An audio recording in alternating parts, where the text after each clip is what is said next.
Seems that we are on mute. Just one moment. All right, we'll get, yeah, they haven't recorded the voice lines for this game yet. I love that. That's funny. All right, we'll give it just one moment. Unmuted. You can hear us now? You can hear us now? All right. Now we can hear you. All right. Congrats. This is awesome. Great. Wave hello, everyone. This is so exciting. Welcome to our Women's History Month panel featuring some, yes, some, this is not even the full strength of the narrative team at Crystal, but some of the amazing women on our narrative team. And yeah, before we get into anything, I just want to put out a disclaimer there. We are not talking about any specific IPs. This is a general conversation about working in games narrative, and we hope it's going to be super exciting and help you understand the profession a bit more and even offer some advice for industry hopefuls. So yes, we are very excited about this. So let's start with some intros. First, I am Megan. I am the Director of Community and Social at Crystal Dynamics, which is a job that I absolutely love doing, especially when I get to interface with awesome people like you. We also have Nicole, who is a narrative director here. If you want to wave, yep, give a wave while we go, that'd be great. Narrative director here at Crystal. Samantha is a lead writer. Hi. Belinda is a narrative designer. Hey. Jessica is a senior narrative designer. Hello. And Deandra is lead narrative designer here. Hello. So like I said, this isn't even our whole narrative team. We have two additional women. We've got Layla and Hannah, who are not on the stream today, but that rounds out a huge group of women who contribute to narrative at our studio. And it's one of the things that I think a lot of the ladies at Crystal are very proud of. We're all very proud of you and how strong the narrative team is at the studio. Okay, so we're going to get started by talking about how you got your break into games and into specifically how you made your way to Crystal. So Samantha and Belinda, you got your start in screenwriting for film and TV, correct? So Samantha, you want to start off and then we'll kick over to Belinda? Sure. So I started by majoring in film and TV in college. I kind of specialized unofficially in screenwriting in particular. And then once I sort of graduated and I was already sort of exploring the possibility of writing for games even in college. But once I graduated and sort of got on my first film set, I was like, nope, there's something else I want to do. So I taught myself game design and switched tracks. Love that. All right. And how about for you, Belinda? Yeah, in college, my major was writing for film, television, and digital media. But then after college, there weren't really any writing or narrative design jobs available at the time. So I actually went into PR and did marketing for a little bit, which I really, really loved because I love collaborating with people and talking with people. But at the same time, on the side was writing games, writing an indie game and stuff. And then officially moved into narrative a few years ago and have loved it ever since. Awesome. Okay, how about you, Nicole? So you were doing creative writing in college, correct? Yeah, so I majored in creative writing. During my school, I kind of planned on going into like editing and publishing because while I loved writing, I didn't want the like solitary experience of writing a book or a screenplay. I really liked working with the other writers, which I found out through, the workshops that we had in school. So I thought I was going on that track, did internships in editing and publishing, then had like a realization sometime in my last year of college that writing for games was a job that I could do. It just hadn't clicked before then. And I started looking into it more, learning more about what writing for games meant and how much it was a collaborative experience. And it just felt perfect. So put everything into going into writing for video games from there. Awesome. I love how different all these start, the way that you all got into this is. Jessica, so you started in theater, correct? Yeah, I'm kind of the resident theater kid. Went into theater in both high school and college. Specifically, I was working in playwriting, and that's what my degree is in. So I did playwriting, a little bit of television writing, a little bit of screenwriting. And it was actually my playwriting instructor, Molly Rice, in college that mentioned, because we had a whole session where we were like, well, what do we do with a playwriting degree and coming out of college? And she was like, well, games need writers. And for some reason, I hadn't like Nicole, I hadn't considered that before. So I looked into it after college and then got an internship at a Telltale about 2 years out of college. Love that. All right. And Deandra, so you started in library and then moved into game editorial, correct? And then into games narrative. So let's hear about that. Oh man. So yeah, I thought for the longest time my biggest goal was to be the librarian of my small town that I grew up in. And I thought that's what I'd always do. I got to go on a magical adventure, and that led me to game editing, actually, over at BioWare, where I got my start. Because really, if you think about editing, it's organization of data. And what is a librarian great at? Organization of data. So from there, of course, I'm wrapped into narrative. I love stories. I love storytelling. That led me down the path to being like, oh, I have a deep understanding of narrative. Let's actually venture into that. And really, it was World of Warcraft that I got my first start to be, a serious games narrative person as opposed to just in the editorial section. And that led me to Crystal, where I'm very happy to be surrounded by all these amazing ladies. And we're so happy to have you. Amazing. Yes. Those are all such different ways to break into the industry. Love that. Okay, so is there a specific piece of work in gaming or otherwise that really just made you say, I want to break into narrative because of this? Let's start with you, Samantha. So I gave kind of the high level version of it just now, but the real more detailed version of me graduating college and then getting to my first film set is that when I realized that wasn't what I wanted to do anymore, I got incredibly depressed because, I just had a expensive college degree in something that I no longer wanted to do. And I had sort of temporarily moved back home because this was right after college. And I was going through it. Like I didn't know where to go, what to do. And to take my mind off of it, my brother sat me down in front of his Xbox and he turned on Mass Effect and he was like, play, take your mind off of it and play. And I started playing and I got completely absorbed. And in the span of like 2 weeks, I played through the entire trilogy. And when I emerged sort of from that room in a fugue state to 2 weeks later, I was like, I know what I want to do. And so I started teaching myself game design and like volunteering for modding teams and like small indie games and sort of worked my way into breaking into the industry. And it turned out that the first sort of AAA job that I got was at BioWare. So I like made the dream come true right away. And it was very special to me. That is incredible. Also, did you say you played through all 3 of them in 2 weeks? In 2 weeks, yeah. It was like all right, 12. I think all of us yeah. realize what an accomplishment that is. That's impressive. Oh my gosh. Well, in like 12-hour days, yeah. All Oh my right. God. Belinda, yours was related to Disney, you said? Yeah, I feel like my first experience with like interactive media was Disneyland. You walk onto Disneyland or any amusement or theme park and you're completely immersed in the world, and that's kind of how I feel when I'm in Disneyland, and that's how I want players to feel when they're in my games or any games that I work on. I feel like, when you see the castle, when the fireworks go off, when you enter Haunted Mansion, things like that, I feel like I'm completely immersed, and it's due to everything around me. It's due to the sounds, the smells, the people. And so when I think about game design, I kind of want to emulate that feeling for our players. As if they're walking through a game or hearing things, I want them to be similarly immersed, just like I do when I'm at Disneyland. I love that. Someday we'll get smells into gaming too. That'd be right? great. Someday it'd be the full awesome. sensory experience. All the food That's smells we could haptic. do would be I love insane. it. What is that haptic Station controller 6. stuff they're doing? So Yeah. I love it. All right, Jessica, yours is Telltale, you said, and Yeah. Let's hear about it. So it would have been my senior year of college. I played BioShock Infinite.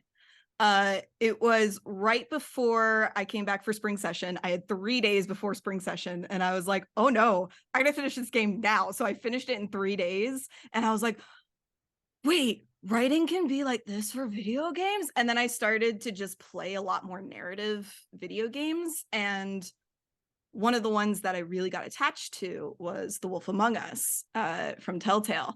And so I played like a bunch of Telltale games. My favorites were Wolf and then Tales from the Borderlands.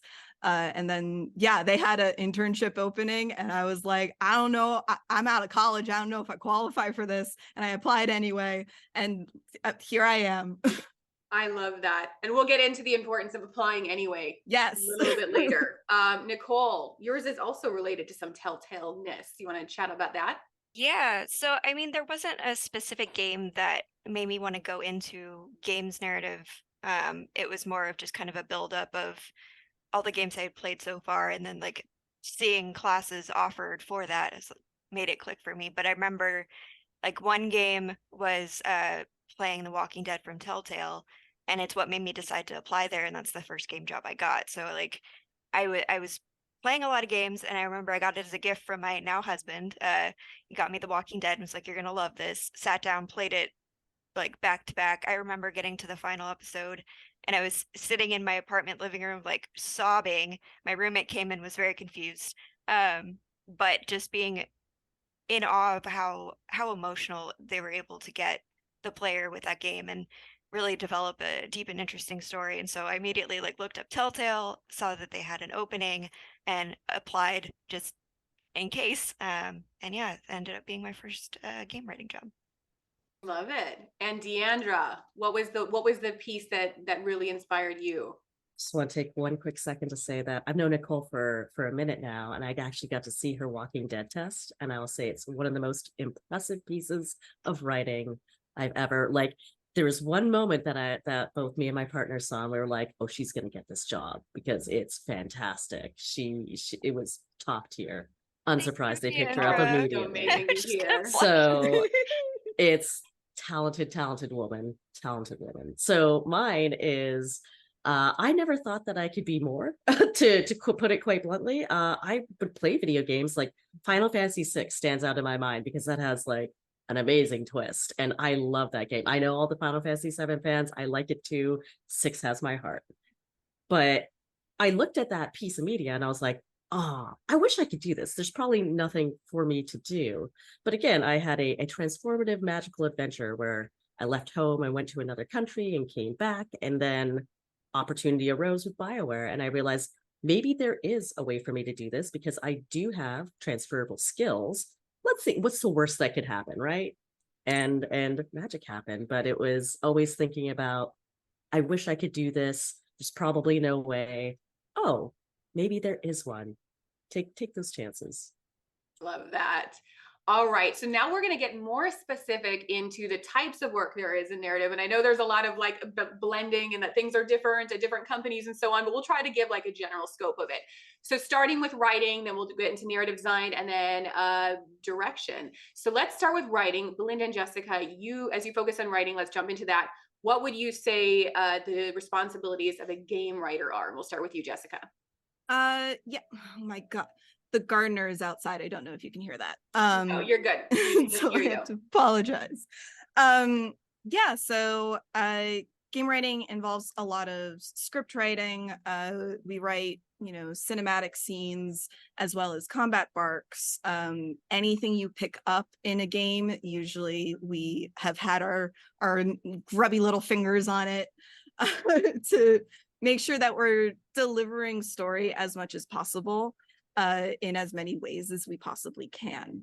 And a lot of times it's a lot of staring at walls and just thinking for hours on end and getting really upset because you didn't write anything for the day. Yep.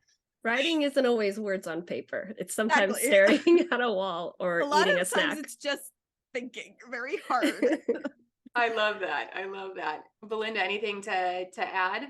Yeah, I think writers also have a hand in world building and creating a lot of documentation to, keep the game focused and, all the themes and things like that. We have a hand in character creation, so bios and creating characters from scratch, creating casting sheets when, we want to cast for the characters. yeah, that's like some of the ways that writers keep the voice alive in the games. Awesome. Okay, and I did want to ask, like, are there any specific tools that you use? I'm keeping an eye a little bit on our Twitch chat, and there are definitely some people who are interested in breaking into narrative. So there are tools that you use regularly that you recommend people check out? Well, Final Draft, Mhm. we use Final Draft a lot. Um, what else Pretty can we much, say? I mean, pretty much our cinematic scenes are written in Final Draft, even if Yeah. we copy them over to one of our tools that we work with. It's different for each company that you work for. So like at Telltale, we had a proprietary tool that had its own dialogue tool, which was very similar to Final Draft.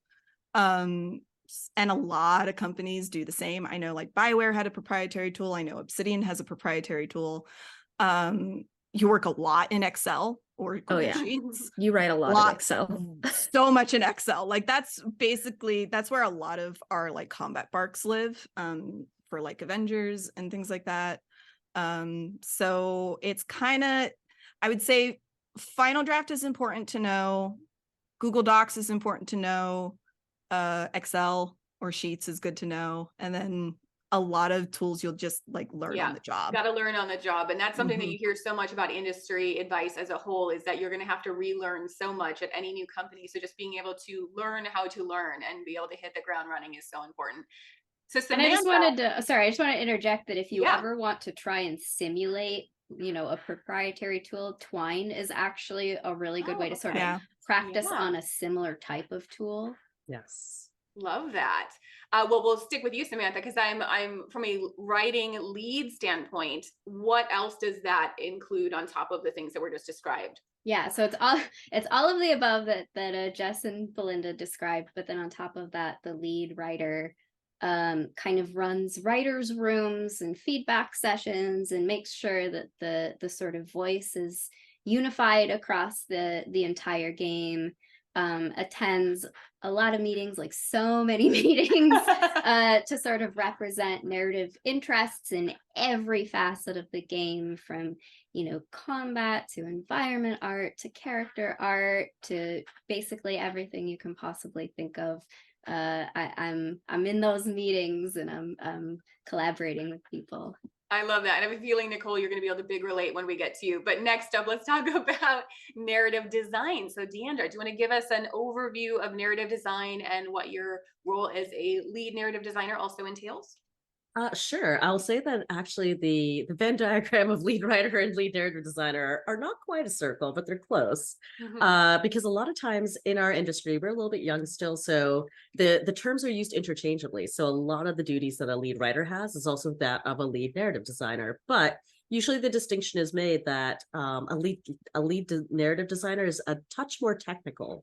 So Okay. there'd be a little more on the implementation side. Not to say that writers don't implement, they absolutely do many times, but there's a little more of the design aspect, the implementation aspect. Sometimes there's a little more of a deep dive into systems and the narrativization of systems. So if you're trying to figure out, we have this very mechanical thing, like why do we, I don't know, climb a mountain, and how do we climb a mountain? What's the story around that? What are the tools called? That's kind of narrative. That's both writing but it's a little more narrative design work. Yeah. And And then what of would you course, say the ratio of implementation to writing is? it should be fairly even. Like I have a very strong belief that if you write it, you put it in the game, because that just makes you a good partner. Again, it's a lot about collaboration and partnership with all the other teams. That's very important. Nobody makes a game alone. We make it together, holding hands. I love that. And are there any tools that you use that are different than specifically with writers? I'm assuming since you're doing more of the implementation, you're using more engine So related tools. yeah, just more proprietary tools that again you'll learn on the job. Currently I'm learning Unreal because that's a brand new thing to me. I'm used to using like completely bespoke tools that are just made for each project. So this is my first time in Unreal, which is kind of exciting. But I want to like plus 1,000 to Samantha, bringing up Twine. If you want to know what that's like, Twine is super accessible. You can use it on a 10-year-old browser. It is great. I love that. That's awesome. I love finding and recommending things like that people can do with such a low barrier to entry. Just start playing around now. That's great. All right, Nicole. So as a narrative director, What does that entail? What is the scope of your responsibilities? Yeah, so it's a lot more high level. And I kind of like to think of it as almost air traffic control, because it's a lot of, especially early in a project, establishing the vision, establishing the goals for the narrative team, what we're trying to accomplish, and making that very clear so everyone understands like what we're aiming towards, and making sure that not only the narrative team, but all of the rest of the disciplines are focusing on the same story, the same experience, and we're all making the same thing together. Um, so it's a lot of that, and like Samantha mentioned, lots of meetings, because it's like coordinating with other disciplines, talking to other directors. We are, resolving a lot of, we have this gameplay mechanic, we have this story. How do we make them both work together so it's a game, and not just like two separate things? Um, a lot of coordinating with production. I work really closely with my lead, to make sure we're managing the narrative team. So yeah, I don't get to do a lot of writing and implementing myself. I have done it in certain instances to like, set the tone for something, or if there's an emergency, I need to step in and help out. But usually it's a lot more high level coordinating versus actually getting to write. Right. Well, there's so many different facets of this. I love it. And like we did mention, it seems like there is quite a bit of difference between studios and so on, but I feel like this line of questioning at least gave like a general sense of the difference between them. So thank you for Yeah. that. And when you get to a studio, nobody expects you to know everything instantly about their proprietary Yeah. tool that nobody Yeah. has ever seen until they get to the studio anyway. So there's, a learning curve is always expected. I love that. All right. So since everyone comes from such diverse backgrounds, I thought it'd be fun to kind of talk about how writing for games is different for linear mediums like TV and film and theater and so on. So I think Deandra, you had a thought about that and interesting thoughts around emergent gameplay. Yeah, I think the framework of how you think about writing is completely different because again, you have an interactive medium that people it's sometimes writing is almost incidental and storytelling is almost incidental, and that's the emergent part of it. It's you can write something with intent and for people to take it a certain way, but that the way they interact with that media may not be how you intend at all. So you have to think about edge cases like that. How do you make something enjoyable for a large subset of people while not making it seem generic? And also giving them the opportunity to tell their own stories in that medium is it's a brain teaser actually. It's I love that. definitely tricky. But a fun one. Yeah. And Nicole, you had talked about how it's a lot more collaborative, right? Yeah, I mean, a lot of other, like if you're writing prose, writing novels, you're usually writing by yourself, and you maybe later on have an editor. I'm sorry, the dogs in my neighborhood are all howling now. You're fine. We can't hear it. You guys have Okay, good. You got it's you got very very dogs, I got a distracting. cat. It's fine. Welcome to work from home life. So yeah, it won't stop. Um, So- so The question was about how it's more collaborative than linear media. yeah, I wish you guys could hear it kind of because it's very loud on this end. Um, yeah, so like usually you'd be working by yourself. It's a lot of, being alone in a room working on writing something on paper, but in games you really can't do it alone. Like even if you wanted to go into a whole and write, there's this whole game that needs to interact with the story and be involved in the story. You just can't not be collaborative. So you have to really enjoy working with people, enjoy solving those puzzles of like, okay, we have like a currency system that now has to work with the game narrative and the world, and you know being flexible and being able to adjust on the go. That's a lot of what it is versus deciding on a story and dictating it. It's not like that at all. It's getting everyone together, telling a story together, and you can't think of Yeah. it like only the story. And I think it's probably really interesting is that people, when you just your example that you gave with like a game currency, people aren't going to necessarily notice the soft touch of narrative on something like that unless there's a disconnect, right? So I feel like part of the job is just making sure that people aren't noticing things because there's a disconnect versus like there's a lot of like small details that are almost like the unsung heroes of things, the amount of thought that goes into something that people probably don't realize because making that interconnected world is so important. So that's a truly shows how much work and effort goes into it.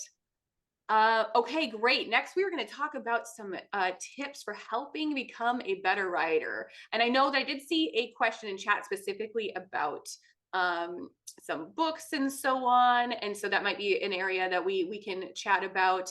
But I know, Samantha, you had something about being in the room, live editing. Do you want to talk a bit more about that? Yeah, the thing that makes me a better writer the most is when as many people as possible sort of like touch the thing that I write and make it better collaboratively. I love being in writers' rooms and bringing a script into the room and having a group of these lovely people basically making suggestions for how it can be improved and sort of group writing it together. And I feel like I learn something every time I bring a script into a room like that and come away with, you know, my not only my work being a little stronger, but the way that I approach my craft being a little stronger by sort of being exposed to the ways in which other people think about narrative and how they're thinking about the things that I write.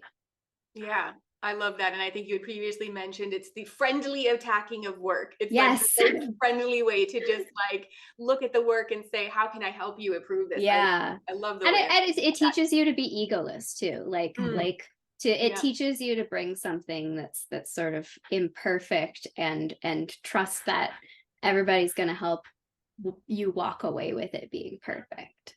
I love that. And Belinda, reading work of peers and so on. Do you want to talk a bit about that? Yeah, like I already feel really lucky that I have this group of amazing people that I work with every day. And so getting to read their work and them getting to read my work, like I think that just makes us all better writers, and we're all really excitable about each other's work. And specifically, Samantha will just scream when she's really excited. She's really happy with the script. You definitely know when I like something. Yeah. And just all caps screaming.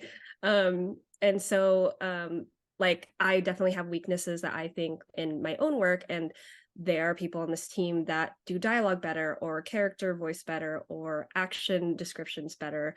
And so it really inspires me when I read their work, and then it makes my work better because I'm learning from them. I love that. And Jessica, that was one of the things that you specifically wanted to talk about, recognizing your own weaknesses, right? Do you want to? Oh, for sure. I mean, Belinda and Samantha kind of mentioned it, but you really do kind of have to leave your ego at the door, and also be willing to kill your darlings. And there's an immense amount of trust that we have, specifically, you know, here at Crystal with this group. We've cultivated this sort of collective of writers that really trust each other. And I don't feel bad coming in with a script and being like, listen, this is garbage, but I think I got the high level stuff. Can you help me work out where I need to, iron things out and how to word things? And spoiler, it's never garbage. Yeah, it's always like amazing. We're always like, Yeah. it's garbage, and everyone's like, it's She's not. like, oh, I don't know, and we're like, this is amazing. What are you doing? Well, I think because some of our personalities tend to lead towards like imposter syndrome and second guessing and things like that. So it's really nice to just kind of have like a safe space to come in and be like, I know you'll be honest with me, and I know you'll like tell me if something's not working, and I know you'll also lift up my work if it needs to be lifted up, and I don't necessarily believe in it. So it's really nice to just kind of like have that nice little cradle of support system. Yeah, what a nice medicine for imposter syndrome this group is. It's like it's quite a wonderful we are all each other's hype group. man. I thought the other day of how this group is kind of like when you go into the women's bathroom at like a nightclub, and everyone instantly like tells you that you're the prettiest person alive. And it comes no, you're the prettiest. It's like the professional version of that. That is such a good, like, you can just instantly relate to that. I love that. This is the most supportive group I've been in probably my entire career. And I've been around for like 15 years, and this is, I can tell you, top tier amazingness. I know, and also, I knew you guys are special, but it's good to hear that. Like, I just love hearing this reinforced. It's so awesome to hear. Nicole, so you had also said being open and recognizing your weaknesses was something that's really important. Do you want to expand on that similar line of thought? Yeah, I mean, I think like I agree with everything that's been said so far. Like, you really have to like have a certain amount of courage going into it, because it's so easy, especially as a writer, to just not want to share things that are in progress, not want people to look at it and judge you. And so you have to kind of get over that hurdle and be okay with sharing things that are in progress, that aren't perfect, that need work. Yeah. And I mean, it helps having people like this group who aren't going to judge you personally for work that's not the best. Like everyone is super supportive, and so you just have to be able to share things early and often, take in feedback, especially in games because it's so collaborative. Like we'll sometimes have to share like a script, and you're like, oh man, I wish I had 3 more revs on this, but I need to get level design's opinion on it before I go any further to make sure that it's okay. So you just have to let go of that kind of protectiveness that you have over it and just be okay not being completely buttoned up all the time. That's so important. It's important across a lot of different vocations too, like being collaborative and understanding that other people can bring the best out of you, right? So I just feel like that's a universal piece of advice. I love that. And then Deandra, you had listening to the stories of others and being curious. Do you want to expand about that a little bit? Yeah, again, I want to plus 1,000 to everything said here. The collaboration, the being open to as an editor, the fact that I had somebody say, yes, please look at this and tell me how to make it better. I'm like, oh, my heart, that's like half the job of an editor is convincing people, I'm not here to tell you you're bad. I'm just here to help you. I promise, I promise, I promise. But Yeah. on the other end of that, like since I've done both sides, it's listening, like and truly listening with like an open heart. And I mean, this is just in general, like stories are all around us. Like the stuff that you hear in the wild on the street or like on the subway or waiting in line for food is 10 times wilder than I could ever write. And like, if somebody wants to connect with you in a respectful manner and tell you their story, I find that just makes me a better storyteller because that gives me a unique perspective into a whole world that I have no idea about. And again, it's using empathy and it's taking those lessons internally and then trying to put them forward again in a respectful manner for storytelling. It's the listening is part of being open. It's part of editing. It's part of being edited. It's my top tier things that make you better. Listening to others with an open heart. I love You that. just I love that so reminded me much. of one time when I was in a restaurant and I overheard a really terrible first date. And I was like, I need to write this down. Oh, Like, yes. I had stuff all the time.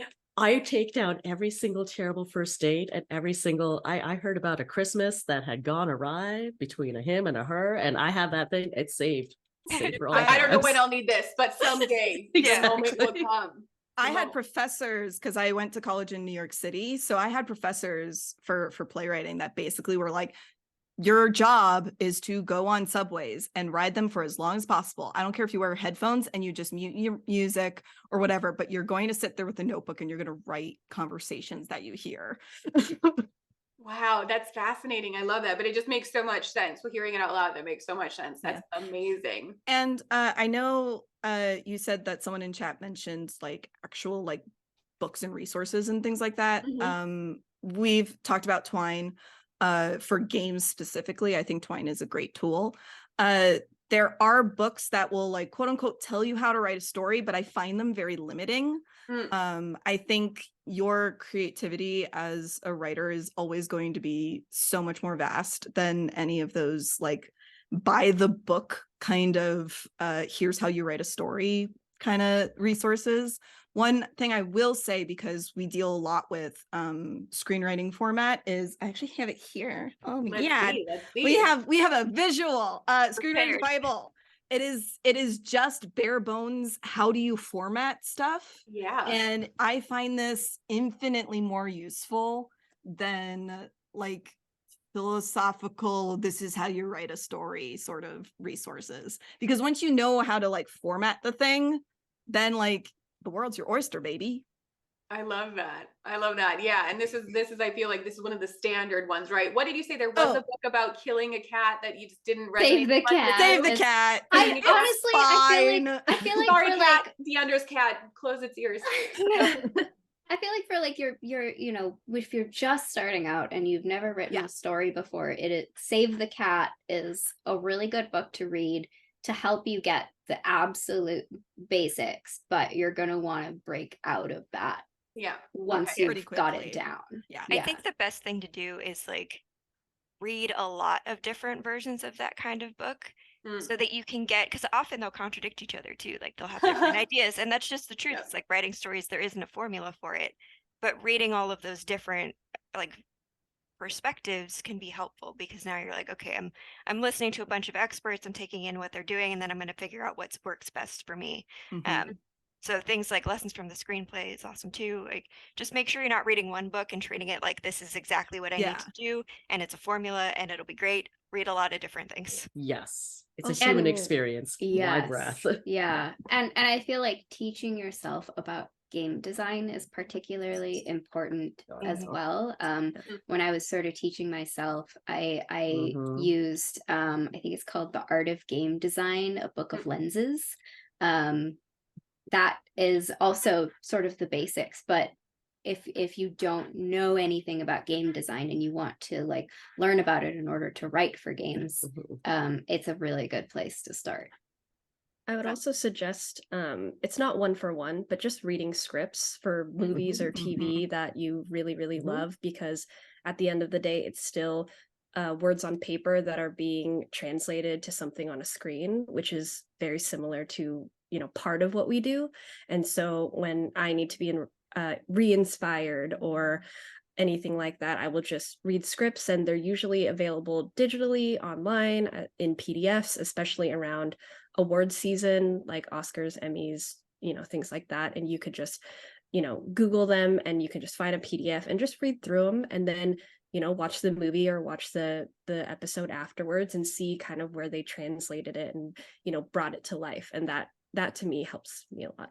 Oh It yeah, that's also- very interesting, seeing the behind the scenes and the actual implementation and kind of understanding how it changed. That's interesting. It also helps you pinpoint like why you like a thing. Mm. By looking at the script, looking at how it's translated, you can identify like, oh, this theme is something really interesting. Oh, this structure is really interesting. I joke all the time. I think the Paddington 1 and 2 should be taught in script classes, because those scripts are so The good. best. Oh They my are God, so Perfect good. scripts. They are very Oh Oh my gosh, I still haven't seen those movies. Now I'm 100%. Amazing. You should. Okay, You weekend should. plan. Best I'm gonna movies watch some ever. Paddington. Come over, we'll watch it. I love Yes. it. I love it. No, that's fascinating. I love that line of thinking. And again, I think that's very accessible to people, right? It's like how to start getting like pulling back the curtain behind narrative, and even, to even understand if this is something that you want to go into. I love that. That's great. We also have a question about like, what you bring, where you get your inspiration and so on, but there is an element of writing being extremely personal. And I'm curious as to how much of yourself do you put into your writing, and is it cathartic? And I know, Belinda, you feel like writing is your art, right? And so catharsis is part of that. Do you want to speak to that a bit? Yeah, I think like us as humans, we immerse ourselves in art because it connects us, and it connects us by being personal, right? Like everybody's art is personal to them, but in that way it connects everyone universally. And so whenever I approach a project or, creating a character or, world building, anything that has to do with writing, I always want to put a little bit of myself and my perspective in it, because I know that's what connects people, and I know that's what's going to reach the most, players or, people or other storytellers. And so every time, I write something, whether it's a script or whether it's something in a game, I always, put a little bit of myself in there, because why not? Like I'm a writer. That's what I wanted to do my whole life. I wanted to write stories that resonate with people and uplift them. And so the only way I can do that is doing it through my own personal experiences and perspectives. So yeah. And Jessica, you have this interesting, saying that you heard in English class but didn't really quite understand it till later. Do you want to? Yeah, I feel like we all, if you went through the American public school system, I feel like everyone in English class heard the phrase "write what you know," and it took me so long to not take that literally. I thought I was the most boring writer because my life was so boring and I wasn't able to like write a one-to-one. And then I realized at some point I think it took until like college to realize that like, oh, no, I don't need to write about my life, but I can add parts of who I am as a person into my characters. And that allowed, it becomes a little bit easier and a little bit more, you connect a little bit easier to the characters that you're creating. So that actually happened twice on Avengers. I didn't really, I don't really like writing humor. I think I'm not very good at it. And I was put on Good at Spider-Man. She says This that is another she's great case at where it. she is good at it. Yeah. I was put on Spider-Man and I was She's- like, she's- I know he jokes all the time. I don't know how to do that. So I just kind of like gave him a little bit more of like self-deprecating humor because that's my kind of humor, and it ended up working out really well. It happened again on working on Jane Foster for Avengers, where her comic book story and origins deal a lot with her, being diagnosed with cancer. I have a history of family members having struggled with cancer before, so I kind of like was able to infuse Jane with that in order to make it more realistic, but also a little bit more personal. So Yeah, and we have a whole, like, we should definitely link to this at the comments or so on, and we have a whole awesome live stream where you discussed that along with Yeah. the voice actress for Jane. It's a Sarah. really incredible conversation. I loved that. Yeah. So we're talking about perspectives and our own perspectives and so on. Can we just talk a bit about like the importance of diverse perspectives as a whole, not just gender, and how diversity ultimately lends itself to stronger products? So Samantha, let's hear from you. Yeah, I think that any story in any medium, not just games, is so much stronger for the variety of voices being lent to it in its creators. And that's, socioeconomic background, that's gender, that's, cultural background. It's the languages you speak, it's everything. The more variety that a creative team has making any kind kind of creative product, and I hate calling it a product, but you know what I mean. It's so much stronger and richer and full of so much more nuance and depth and truth, for the amount of different perspectives being added to it. I love that.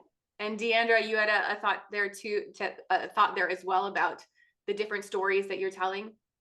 Yeah, we don't make games for just one locale. We make games for the world. And diversity is a hugely important part of that, because things that are important in storytelling to us aren't necessarily important in storytelling to the rest of the world. And it behooves us to understand that.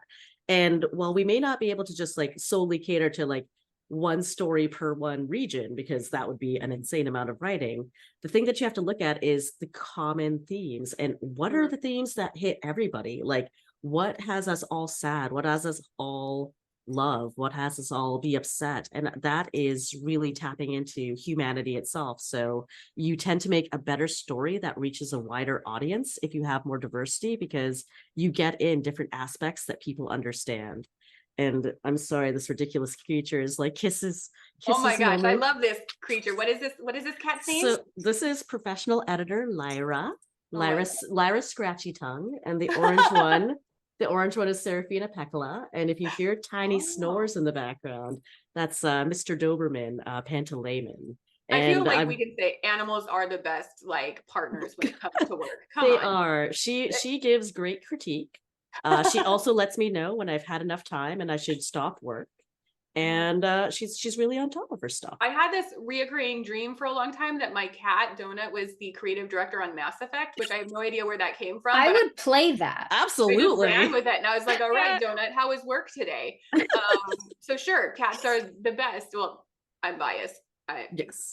Pets are the best, right? They're the best work partners, even if they just trap you in your seat for hours to make sure that you stay focused. Anyway, I digress. Okay, let's get into some specific tips. So what would you say your tips are for aspiring talent, both generally and like more specifically, and specific for those who don't necessarily feel like they have a traditional background, which is like, what is that? Since we just all went through all of your very diverse backgrounds and how you got into this.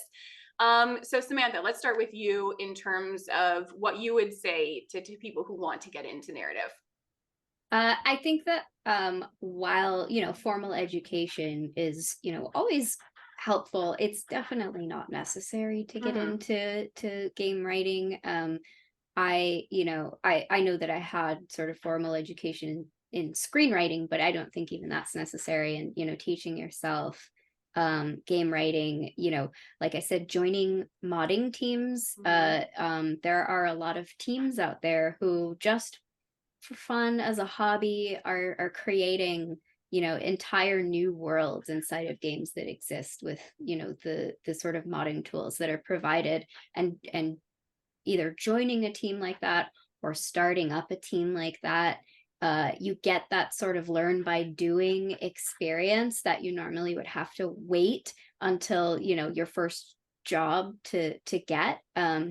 I did that a lot, and I learned a ton about not just writing, but also like collaborating with different disciplines, which is something that you can only really learn by getting in there and doing it. And also, in the same breath, sort of volunteering for the smaller indie projects that spin up sometimes, and getting sort of team-based experience that way was really instrumental in helping prepare me for my first sort of little baby junior job in AAA games. I love that. And just to be really specific for a moment, you can usually find those things like on forums, Reddit, on engine platforms. Like they'll be looking for people. You can find back when I did it, I can't speak to how it is now, but back when I did it, there was a website called ModDB that had a forum where people were just sort of looking for partners to collaborate with, looking for team members, and that was where I found some of mine.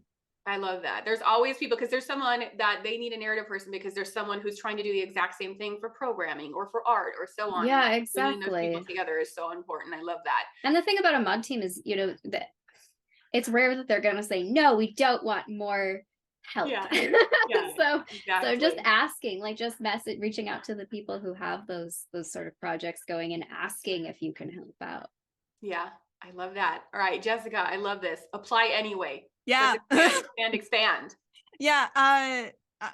A lot of times when you look at a job description, sometimes what is listed as required is very arbitrary.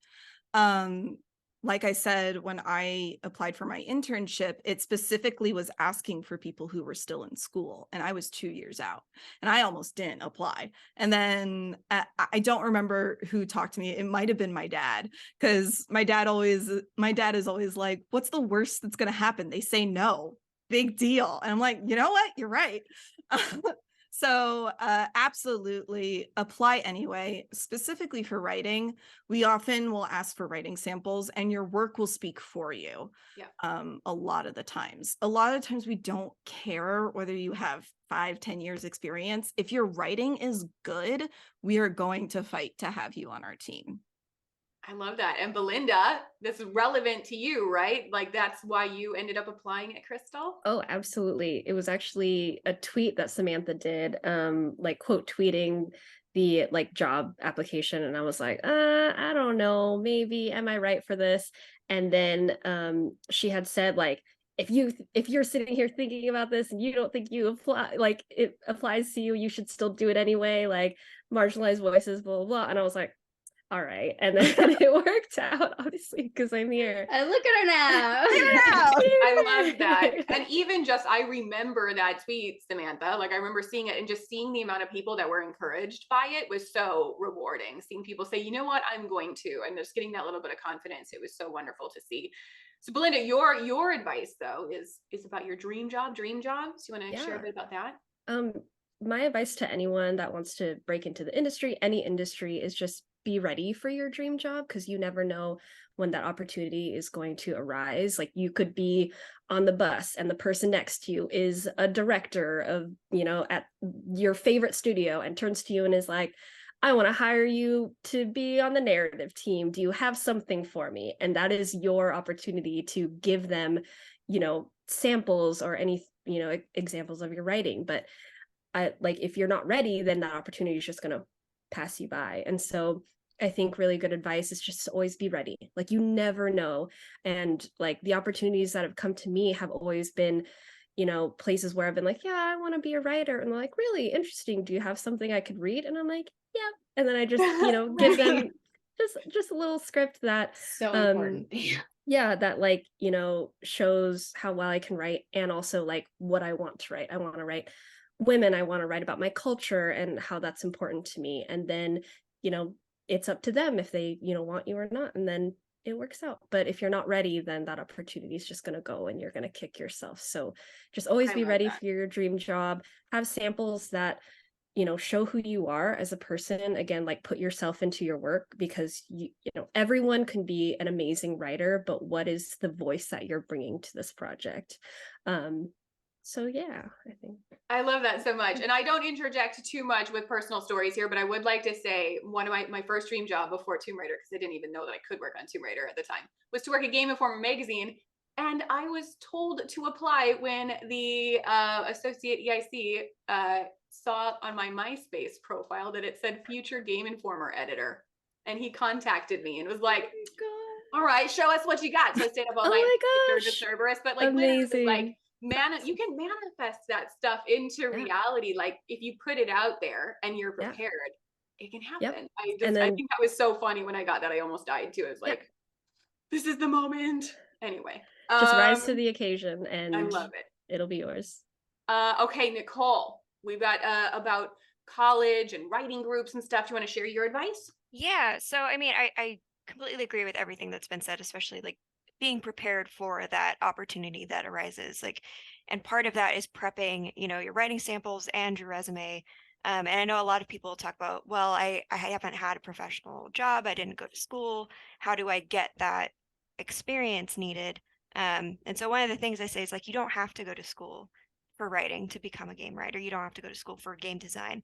Like, what's important is that you can showcase that you have the skills that we're looking for. So a lot of what at least I got out of a creative writing program in school was having that community, having a group of people where you're doing workshops and brainstorming and taking feedback from other people, learning to incorporate feedback and not get defensive about it. A lot of that was really useful, but you can get that in other ways. Like, if you look for a writing group locally or online, just get together with a bunch of writers. You don't have to be working on the same thing, but just people that you can share your work with and get critique and learn to be able to incorporate that is really valuable. And then there's things like, even though you can't work with the proprietary tools that studios will have, learning a tool like Unreal on your own shows that you know how to adapt and learn and pick up a new tool.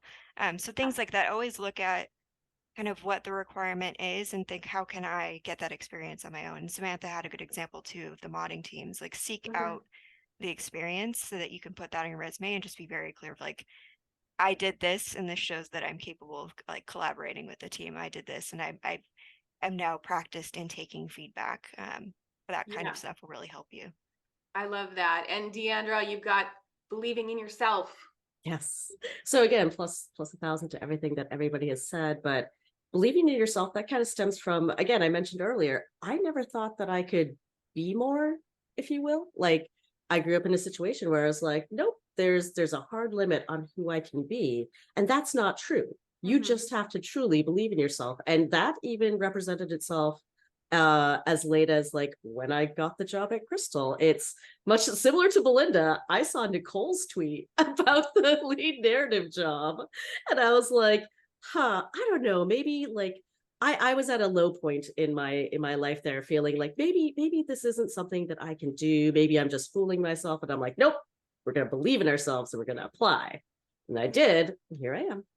I love so that. glad you did. And we did have a question about, does having acquaintances in the industry give an advantage? And I would like to reframe that as like networking does, right? So you don't have to like have an acquaintance going in, but networking and getting to know people. And just from a large scale perspective, because I think this applies to everything, right? And I've given this advice before, like you can network online. It doesn't have to be Yeah. GDC. We have had conversations very recently about GDC sometimes can feel very inaccessible to people if you're not able to travel, or like, but you can network online. You can network in Discord groups, in Facebook groups, and so on. Like getting to know people and developing relationships is really important to any industry, but it's very important in gaming as well. But don't feel like you are held back by your ability to travel to physical places to network. So yes, network, get to know people, but you can do it now.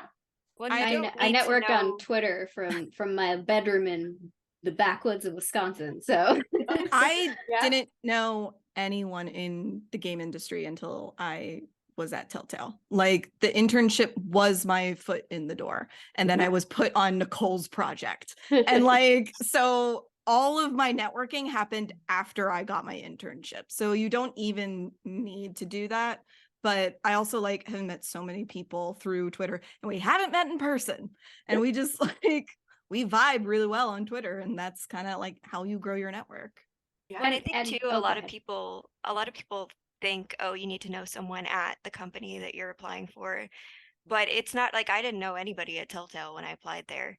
But I do think networking helps you just like understand more about the industry. I mean, that's how I met Deandra like years and years ago as I was trying to get into Yes. the industry, and like talking to her and learning about like her perspective on games and all of that stuff is incredibly helpful and makes you more knowledgeable for wherever you do apply. So I think it's not like a requirement where it's like, oh, you're not going to be able to get in if you don't, but like hearing from people who are doing the work already is going to be so helpful for your career. Absolutely.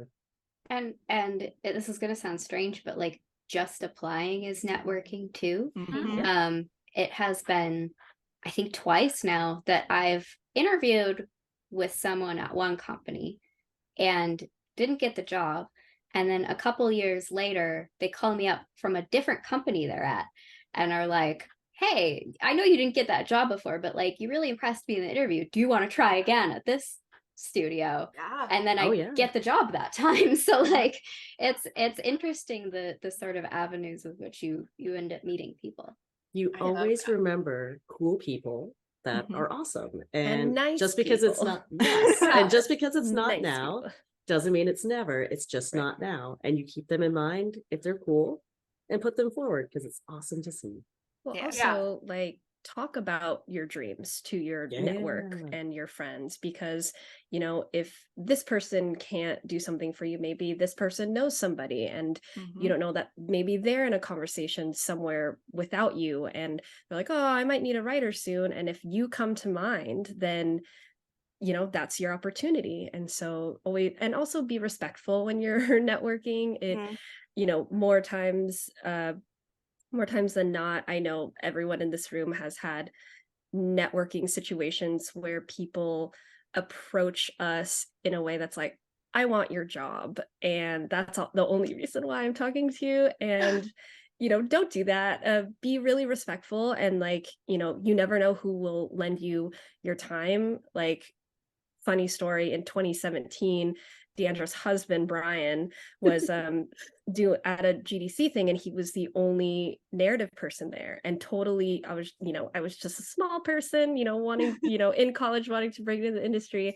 was like, can I just like rack your brain? I have, I don't know that much about narrative, but I'm trying to, and just like lent hours to, me and a group of people just answering questions and talking about his career. And, that changed the trajectory of my life. And so, and now I work with Deandra. And so I love that. it's a small place. And if you're nice enough, you never know who will lend their time to you. Yeah. Mhm. So I had a similar experience with Deandra's husband too. It's like we saw a talk. It's so funny. It's a really small industry. Like it's a huge It industry, but you end is. up running into the same people a lot. So you want to be that person where people remember you in a positive way. But yeah, I remember I saw a talk that he gave. It was me and my friend Ari were the only other narrative designers in the room, and we like he actually took the time to talk to us. So it's like networking doesn't have to be that like agenda driven, I'm going to sidle up and see if you have a job for me. It's just talk to people, be open to what they have to tell you. And Yeah. if you authentically present yourself and you're like, oh hey, I heard you worked on this, I think that's super cool, like I have an interesting perspective on it, it's like, oh, I love engaging with dialogue like that. Oh, what'd you find interesting? Or if you are respectful and did not find it interesting, I'm also curious about that, but it must be respectful. Yeah. Yeah. I didn't like it for this Mhm. reason, but I think this was cool. Awesome. Yeah, Awesome. your game sucked is never the Yeah. Leave Game with sucked, I that. think I can Yeah. do it better. Not the best way to do that. No. But I love it. Always being open to opportunity, letting your passion shine through, and realizing that like networking is all around you. Again, social networking, social networks, Twitter, like they are great ways to get in front of people in a respectful way. So I love that. We do have to wrap up fairly quickly, but I wanted to end with, since it's Women's History Month, I wanted to end with some kudos to amazing women working in narrative. It doesn't have to be just gaming, but I'd love to hear. Let's give some kudos. Let's pass that around. So Samantha, who is someone who inspires you? This is gonna sound so cheesy, but like everyone in this room inspires me. Like I've never worked at a place where I've felt so enriched and inspired by the people I've been immediately surrounded with on a narrative team. And I feel like it makes me not just a better writer, but a better person to sort of be in the presence of all of you. And that's I love that. That is so wonderful. Okay, how about you, Jessica? Yeah, I mean, kudos to what Samantha said. It feels weird to be like, it's everyone here, but it is. You can just say And, ditto. Yeah. ditto, yeah. Because of my, background, there's a lot of people in theater that I really admire and really inspire me. Sarah Rule is one of my favorite writers. I love Rachel Chavkin, who's a director in theater.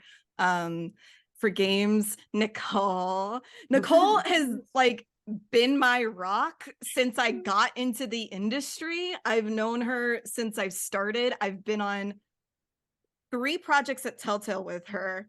Two I don't know how many projects at Crystal. Like, she is amazing. I'm also really Thank you. into tabletop role-playing games, and I think like Abria Iyengar is like doing the best. She is like the best around. She's such a good storyteller. So amazing. But yeah, and everyone here. Awesome. How about you, Belinda? I'm also going to say everyone here because I wrote it, so say everyone here. But I also want to shout out, I'm a mentor for UC Berkeley's Cal Marginalized Genders in Gaming. And there's a bunch of students there that are in narrative and all sorts of parts of games. And I just want to shout them all out because they're amazing and they inspire me because they're so smart. They're just so smart and they're going to go places. So I just want to shout them out. That's wonderful. I love to hear that. How about you, Nicole? Oh man, I would say ditto because I mean, I'm sure it sounds cheesy that we're all saying this, but it really is like everyone here makes me better. Everyone here inspires me, and I feel like working with these awesome people, getting to hear like their careers, how they got here, all of that stuff has been fantastic. And I've worked with some amazing women like throughout my career, so shout out to all of them. A couple other like people who inspired me, I know early on, like seeing Amy Hennig with Uncharted really inspired me, especially because I wanted to be a director someday, and seeing her do that really made me feel like I could do that too. And then I also wanted to shout out, there's T for 3 Games, which is indie game they made, Regency Love, and they're a group of women out of Australia, I believe. Their games are awesome. Go check them out. It's fantastic. It's very like Pride and Prejudice kind of stuff, so definitely check it out. Awesome. And Deandra, who do you have? Oh, of course I have all these ladies and the ones that aren't here too, because they are amazing. Again, this is the most supportive group of people I've been part of in my entire career. It's truly a blessing, honestly. But like I have also been blessed in my life to meet rad people that just have made me better as a human. Like starting all the way back in kindergarten, I have like my best friend who has always been my rock and my support. We've known each other for like 37 years. So she's basically my sister at this point, and that Jazz is amazing. She's I am the person I am today because of her. Wow. But my other friends from game dev, like Angie O, Christy, Angie M. A super inspiring lady is Ms. Christina Norman, who is just a pillar of strength and awesomeness. And she started her own game company, Elodie, and I admire her deeply. My friends Karen, Micah, like there's the list is so wide. Like Cookie, who is my editing inspiration, like so many awesome people to meet, and in a span of a career, like you just find these women that just stood up and kept standing and helped bring other women up, and you're like, that's who I want to be. That's exactly who I want to be. I want to carry on that spirit, and I want to do what you do. Well, reading some of the comments, I feel like all of you may have helped become those ladies as well for other people, and I know that that's just true from seeing responses and conversations online. So thank you so much for all of the work that you do, not just at Crystal, but in the industry, and being visible and helping share your knowledge and so on. And it is so exciting, not just from, like, again, a studio standpoint, but for the industry perspective. I love this so much. So we're going to wrap up, but I want to say huge thank you to you all. Huge thank you to Neha behind the scenes running this. Thank you, Like, Neha. Thank you, Neha. I don't know how Neha's to run live amazing. streams. I just can sit up here and talk. So thank you for running this, Neha, and making sure that this all happened. And I do just want to do a quick shout out that we are supporting, as part of our Women's History Month campaign, we're supporting the IRC, which is the International Rescue Committee. They have a campaign called Women Won't Wait, because that while women and girls make up about 50% of any refugee or internally displaced population, they actually do bear the brunt of discrimination and violence. And so they have a campaign that's just about helping create programs to help women in these sort of stateless populations. And so that is something that we just posted into the chat link. But yeah, it's one of the organizations we support, in addition to Black Girls Code and Girls Make Games and so on. And we're just super proud to support all of them as a studio. So thank you all for tuning in. We will make this available as a VOD, so you can watch it back if you want. But yeah, that's it for today. So we hope you all enjoyed this chat, and we'll be back to celebrate more with other Crystal Convos throughout the year. So thank you all. Thank you. Bye. Thanks, Megan.